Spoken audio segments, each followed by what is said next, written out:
伫咧新竹关西有一间土地公庙啊，这内面的土地公是少年煞去互人摕宝头迫害。毋但安尼生伫200公尺外，也有一间义民庙，这内面的金身也去互人用宝头迫甲吊伤。民众认为讲安尼死做实在是伤过恶极。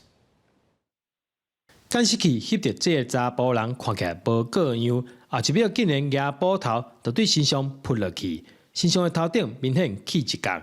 毋但安尼，另外2尊神像甲义民爷的牌位，也受到恶意破坏。3尊神像，还有一个义民爷牌位，总共4个。这个神像被斧头砍过的，都是要重做。很可恶。现在已经也侦查不公开了。现在我们据我的了解，是我们本地人。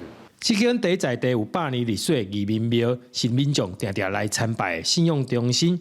去年11月，有人挑工破坏，想不到200公尺以外土地公庙，也发生同款的代志。要换新的啊！今天我那个土地公很重啊，我们先砍竹子来，明天要先把它伸到桌子上不能在地上。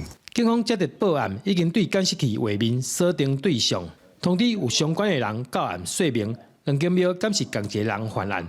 目前需要搁在背后清。记者对君和新竹报道。